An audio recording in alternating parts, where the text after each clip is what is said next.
Olá, pessoal! Hoje nossa aula será sobre radioatividade, mais específico, como ela foi descoberta, qual a história da radioatividade. É importante a gente conhecer isso, porque a radioatividade está presente no nosso dia a dia e nós precisamos conhecer como tudo começou, tá? Então, a nossa aula hoje, nosso objetivo é conhecer a história da radioatividade.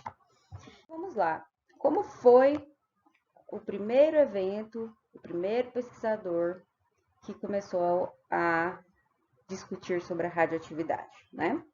Na verdade, a radioatividade ela foi descoberta lá em 1896 por um cientista que é francês, né? Era francês, químico, físico, que se chamava Henri Becquerel. Ele realizou vários estudos, tá? E ao estudar a fosforescência de elementos, ele acabou descobrindo a radioatividade, tá? Então ele utilizou amostras que continham urânio naquela época, e aí ele observou que essas amostras eram capazes de emitir radiação, tá? Então, espontaneamente, essas amostras que tinham urânio emitiam radiação, tá? Só que antes de Becquerel, outros cientistas já estavam trabalhando e ajudaram para que Becquerel chegasse nessa conclusão, tá? Então, lá no século XIX, nós já tínhamos outros pesquisadores que ajudaram Becquerel com os estudos dele, tá? Então, um deles foi William Crookes, que ele descobriu os raios catódicos, que a gente até já ouviu falar desses raios catódicos lá nos modelos atômicos, né? Então, os raios catódicos, que foi descoberto por esse cara, foi no século XIX. Que ele fez? Ele utilizou descargas elétricas, tá? Com pressão bem baixa em gases, colocou dentro de tubos e descobriu que esse experimento, né, era capaz de formar raios, né? Que ele denominou aí de raios catódicos, tá? E aí um cara chamado Roentgen, em 1895, ele explorou esses raios catódicos lá do William. Ao explorar esses raios catódicos, ele melhorou esse experimento desse cara. E aí ele fez, então, tubos de raios catódicos, vamos dizer que melhorados, tá? Então, o Roentgen melhorou esse experimento, tá? E aí, ele pegou, colocou lá, né, o tubo dele, e ele falou para a esposa dele assim, coloca a mão aqui acima desse tubo, para eu ver o que acontece. E aí, quando a esposa dele colocou a mão, claro que ele colocou uma folha fotográfica, né, uma chapa fotográfica, colocou, né, no caso, as ampolas que ele fez, né, que eram os tubos de raios catódicos, colocou uma chapa fotográfica e aí a esposa dele colocou a mão por cima. E aí, quando ele foi revelar a imagem, ele viu a imagem dos ossos da esposa dele e até da aliança, porque a aliança é de metal, no caso de ouro, né, naquele caso. E aí ele viu que estava emitindo raios, que é o nosso famoso raio-x, né? Então Roentgen descobriu o raio-x. Olha que legal! Através daquelas ampolas que formavam os raios catódicos, né? Que foi aquele William Crookes que eu falei para vocês que fez. Então o Roentgen conseguiu então descobrir que era possível emitir raios e aí formava essas imagens. E ele não sabia o nome desses raios, aí ele deu o nome de raio X, X porque não deu um nome específico. Então raio X, que é o raio X que a gente conhece hoje, né? Então aí surgiu a radiografia. Legal, né? Inclusive, em 1901, esse Roentgen ganhou o prêmio Nobel, porque foi um grande experimento, né? Olha só, descobriu o raio-x, utilizado hoje na medicina demais, né? E aí, então, Henri Becquerel, né? Ele ficou impressionado com tudo isso e foi, então, estudar a fosforescência dos elementos. Ele achava que os elementos que eram fosforescentes tinham alguma coisa a ver aí com raio-x. Ele achava que esses elementos emitiam raio-x. E aí ele foi, então, explorar esses elementos. Elemento fosforescente, gente, são aqueles elementos tipo que emite aquelas luzes verdes lindas, sabe? Bem forte, assim. E aí o Henry foi então explorar. Ele falou: nossa, esses elementos fosforescentes devem emitir raio-x também. E aí ele foi explorar. E nos testes dele e experimentos dele, acidentalmente teve lá, ele achava que quando colocava na luz do sol, esses elementos emitiam a radiação. E aí teve uns eventos climáticos lá que ele teve que retirar os elementos dele, inclusive o mineral que ele trabalhava tinha urânio. Aí ele pegou esse mineral dele, que tinha urânio, como teve eventos climáticos, estava chovendo muito, não tinha sol, e os experimentos dele eram no sol, porque ele achava que a luz era essencial para que houvesse emissão de radiação. Ele pegou esse elemento radioativo dele, que ele não sabia que era radioativo, né? Ele estava testando. Aí ele pegou aquele elemento que tinha urânio, embalou num papel fotográfico preto, e aí ele guardou na gaveta.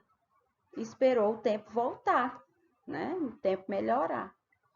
Aí, quando ele falou, agora eu vou retomar os experimentos, agora eu posso. Sabe o que aconteceu? Quando ele pegou o papel fotográfico que ele olhou, aquele papel fotográfico estava manchado, todo manchado.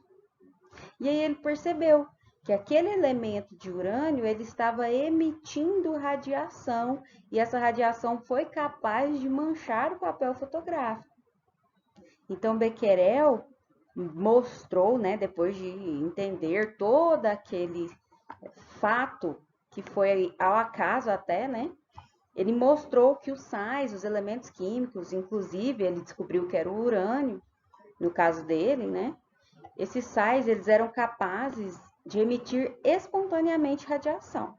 Né? Então, o elemento tem que ser radioativo para ele emitir radiação, claro.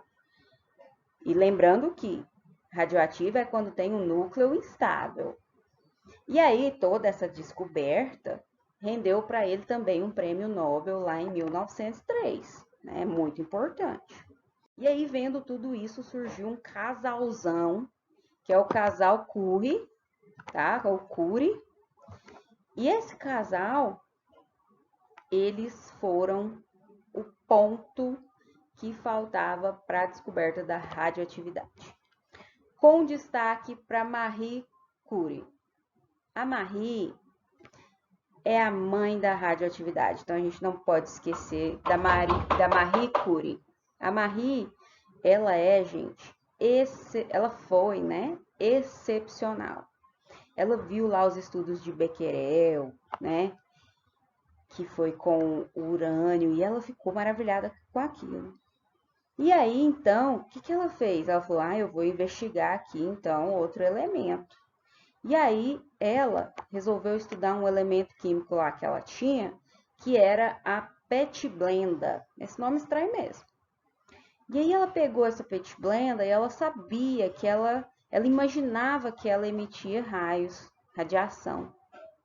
E aí ela começou a testar, fazer testes. O marido dela ficou tão interessado que ele largou as pesquisas dele e foi estudar com ela, que é o Pierre Curie.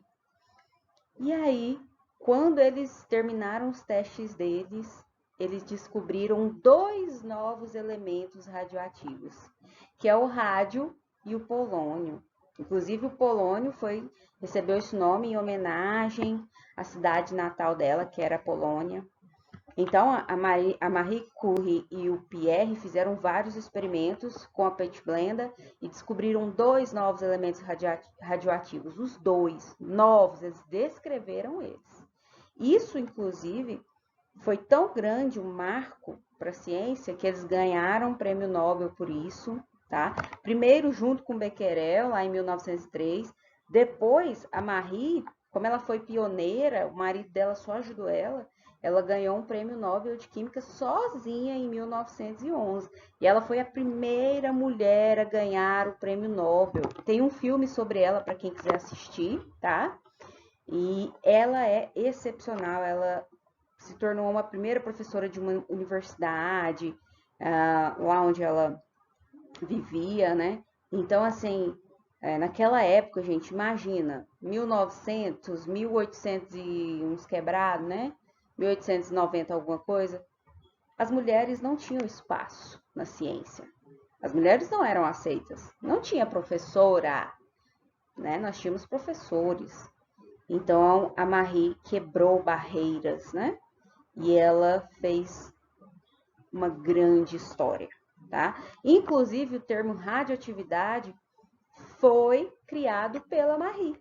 Então, ela criou o termo radioatividade quando ela observou que elementos eram capazes de emitir a radiação, tá? Então, o termo radioatividade foi criado por ela, foi utilizado primeiramente por ela, tá? Então, ela é uma mulher muito importante. E ela é considerada, olha lá, a mãe da radioatividade, tá bom? O Pierre trabalhou junto com ela, ele também é muito importante, tá? Mas nós não podemos deixar de dar o mérito para Marie, que foi a pioneira em tudo isso, tá?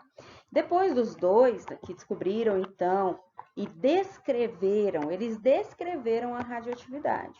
Descobriram 2 novos elementos. Então, depois deles, vieram novos experimentos, novos pesquisadores. Um deles todo mundo conhece, que é o Rutherford, lá do modelo atômico. O Rutherford fez experimentos com radiações, ele usou lá vários experimentos, e aí ele usou lá uma tela fluorescente e acabou descobrindo radiações alfa e beta. Nós sabemos que existe a alfa, a beta e a gama, certo? Rutherford descobriu a alfa e a beta. E aí, depois dele, do Rutherford, veio um cara que chama Villard. E aí ele descobriu a gama. Inclusive, a gama é utilizada para várias coisas, até como tratamento de câncer. Então, é importantíssima. Essas radiações são muito importantes. Então, com o trabalho desses pioneiros, nós tivemos aí um grande avanço que Rutherford e o Villard trouxe para nós, né? Eles puderam, então, descrever quais tipos de radiações nós tínhamos, né? A alfa, a beta e a gama. E essas radiações alfa, beta e gama são aplicadas aí hoje na ciência em diversos pontos, tá? Então, toda essa história que eu contei pode ser vista no vídeo a seguir, tá? De forma didática e ilustrativa, tá? Então, veja só.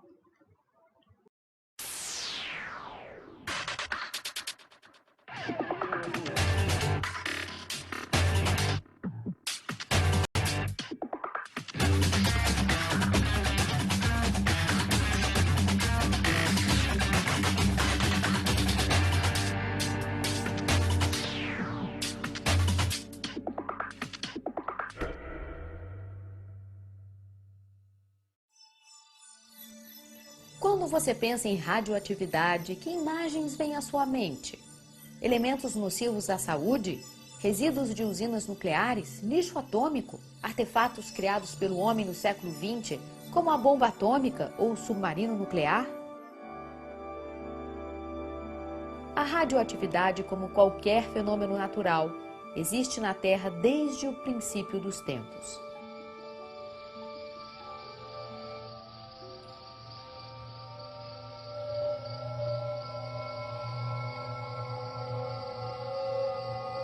Mas o que seria esse brilho fascinante?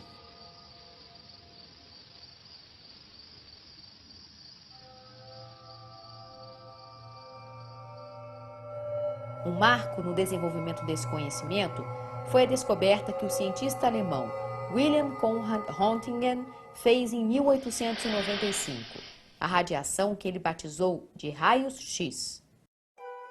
O cientista fez algumas demonstrações utilizando os raios-x que entusiasmavam as plateias. Para chegar à sua descoberta, Röntgen repetiu a experiência de outros cientistas com o tubo de raios catódicos, invenção que mais tarde permitiria a verificação da existência do elétron. Muitos anos depois, o tubo de raios catódicos veio a ser a base do tubo de imagem da televisão, isso já no século XX. Um arqueólogo do século XIX poderia indagar: será que a geração do meu neto conseguirá saber quantos anos tem esse fóssil? Antoine-Henri Becquerel vinha de uma família de cientistas. O interesse de Becquerel pelas pesquisas de Röntgen o fez chegar à sua maior contribuição científica, a descrição da radioatividade, em 1896. Em grande parte do país, a frente fria que estava há dias... Uma mudança climática ajudou Becquerel a fazer sua descoberta. Ele trabalhava na luz do sol e durante 2 dias nublados teve que interromper suas experiências. Guardou numa gaveta a chapa fotográfica fechada, junto com uma pedra que continha urânio. Qual não foi sua surpresa ao perceber que aquela chapa tinha sido marcada sem ter sido submetida à luz solar? Algo irradiava daquela pedra. O que seria? Era o início do processo de explicação científica da radioatividade. Becquerel ainda realizou muitas pesquisas e demonstrou que o novo raio e os raios X eram distintos. Na verdade, Becquerel havia descoberto a emissão espontânea de radiação por um elemento. Mas quem trouxe o nome da radioatividade a esse fenômeno foi a cientista polonesa radicada na França, Marie Curie. Ela percebeu que havia amostras de minérios que eram mais radioativos que o urânio. Assim, conseguiu isolar 2 elementos até então desconhecidos, o rádio e o polônio. Este recebeu seu nome em homenagem à terra natal da cientista. Ela e seu marido, Pierre Curie, também cientista, marcaram a história da ciência. Eles receberam o Prêmio Nobel de Física em 1903, junto com Becquerel, por suas pesquisas sobre a radioatividade. Taca também, pode colocar. Um aparelho como controle remoto utiliza a radiação infravermelha para fazer a troca de canais à distância. Quando apertamos um botão, o controle envia mensagens codificadas através de luz infravermelha, invisível ao olho humano, para o aparelho controlado. A radioatividade pode ser radiação eletromagnética, ondas como a luz e o raio-x, ou emissão de partículas com massa, como no caso da radiação alfa e beta. Mas de que forma a radioatividade seria então gerada? No início do século XX, Ernest Rutherford compreendeu que a radioatividade era gerada pelo decaimento de certos elementos. Isto é, ele percebeu que alguns elementos se transformavam em outros quando emitiam partículas de seu núcleo. Assim, um átomo de urânio-92, que tem um núcleo instável, ao liberar uma partícula alfa que contém 2 prótons, se transforma em tório-90. Mais tarde, o tório se transforma em protactínio e assim por diante. Rutherford formula então a explicação hoje aceita sobre a radioatividade. A descoberta do decaimento o levou à identificação da meia-vida. Meia-vida é o tempo necessário para que metade dos núcleos radioativos de uma amostra decaia. Foi a partir do conceito de meia-vida que se pôde desenvolver a técnica de datação baseada no carbono 14, um método bastante preciso e muito utilizado até hoje.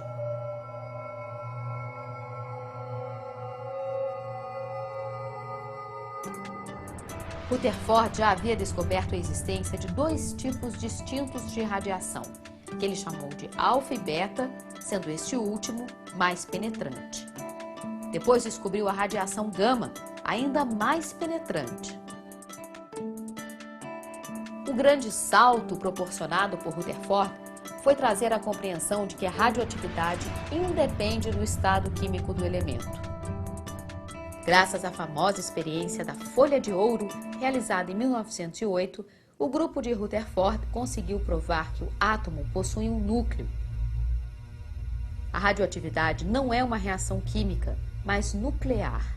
É um fenômeno que se dá através da emissão de partículas ou radiação a partir do núcleo do átomo.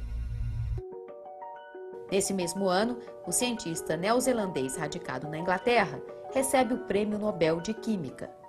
A partir das descobertas de Rutherford e seu grupo, a humanidade mergulha no conhecimento da radioatividade e da energia nuclear. As pesquisas no campo da radioatividade e da energia nuclear, impulsionadas por Rutherford, têm sido fonte de desenvolvimento em muitas áreas, como a medicina e a produção de energia. Ainda há muito por conhecer. Cada nova descoberta abre caminho para outras descobertas. Afinal, tudo se transforma, até o conhecimento. A menina vira mulher, a madeira carvão, o metal vira ferrugem, o trigo pão. Então, olha só, se nós formos resumir a contribuição de cada cientista, o que nós temos? Nós temos primeiramente o Crookes, né, o William. O que ele trouxe? Lá em 1875, ele descobriu os raios catódicos, realizando lá os seus experimentos com aquelas descargas elétricas, sobre baixa pressão, né, nos gases. Depois a gente tem o Röntgen. O que ele fez? Em 1895, ele pegou as ampolas de Crookes, né, o primeiro pesquisador, e aí ele deu uma modificadinha e descobriu o nosso famoso raio-x. Então ele trouxe aí para nós a radiografia. Vamos continuar a nossa linha do tempo.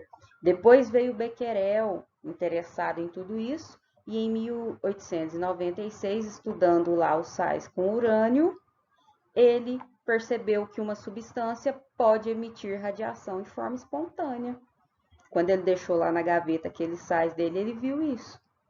E aí depois, então, vem o nosso casal estrela, que é o Pierre Curie e a Marie, né? A Marie é a grande estrela mãe da radioatividade. O Pierre, junto com a esposa dele, descobriu que o urânio realmente é radioativo, né?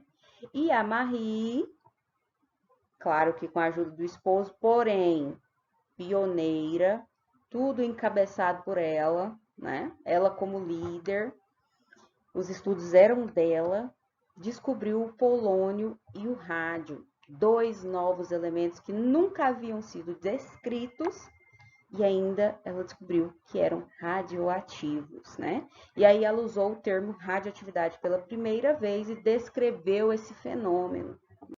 E aí depois a gente tem quem? Rutherford juntou tudo que tinha sido descoberto e descreveu as radiações alfa e beta, com seus experimentos lá em 1898, e depois vem o Villard, que em 1900 descobriu o nosso terceiro tipo de radiação, que é a radiação gama, tá bom? Então nós sabemos que tem três tipos, alfa, beta e gama, sendo que a gama é a que tem mais energia, a gama é a que tem maior poder de penetração, falei na aula passada, né? A alfa penetra até uma folha de papel, a beta penetra até, por exemplo, uma madeira. E a gama só é barrada por concreto, por exemplo, ou chumbo, né? Então, a radiação gama tem maior poder de penetração, né? Inclusive, ela passa pela nossa pele, adentra ali nossos órgãos e vai até onde, por exemplo, é necessário fazer uma terapia do câncer. Qual órgão precisa, aquela radiação vai lá.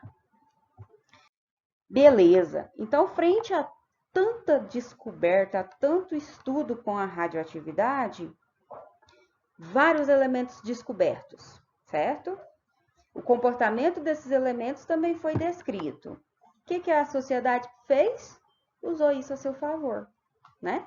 Então, a radioatividade ela pode ser utilizada em diferentes esferas. A radioatividade ela não é para o mal. Pelo contrário, se bem utilizada, ela traz benefícios para nós. Como, por exemplo, na medicina. Todo mundo já conhece a radiografia, claro, né? Exames de imagem, um exemplo da radiografia aí, onde você vê toda a estrutura óssea do corpo, né? Temos também uma mamografia e outros exames de imagem. Temos ainda a radioterapia, que é essa imagem aqui acima. Radioterapia para que serve? Tratamento do câncer.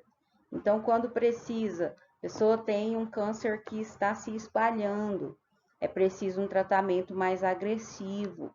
Então, se usa a radioterapia para matar as células cancerosas.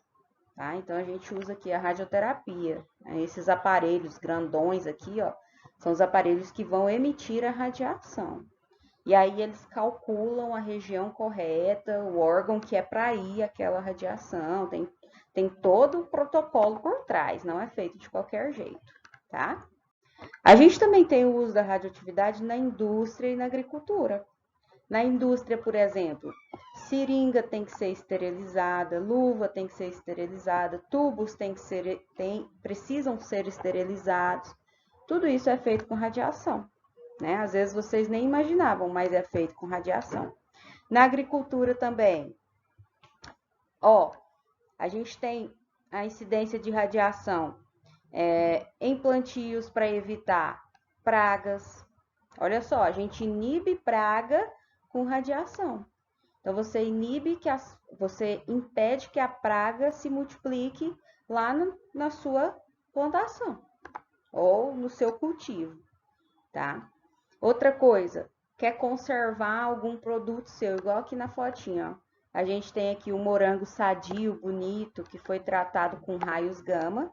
E aqui embaixo, ó, a gente tem um morango todo apodrecido, fungado, estragado.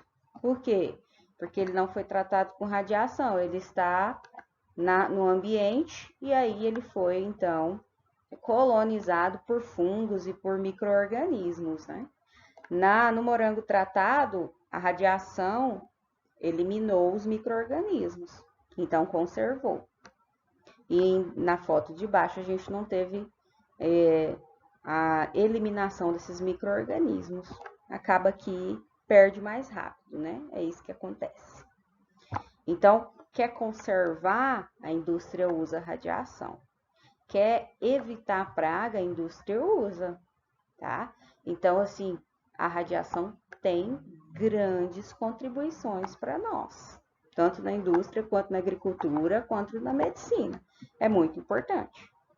Porém, se não utilizado de maneira correta, teremos problemas, né? Por exemplo, a radiação, quando ela vem em dose excessiva para o nosso corpo, ela vai causar problemas muito grandes. Dentre eles, destruição das nossas células, queimaduras na pele, queimaduras por todo o corpo. Se for uma dose em grande escala, vai que todo o corpo é exposto, né? Se não, a região que foi exposta, se tiver uma dose muito grande naquela região, vai causar queimadura.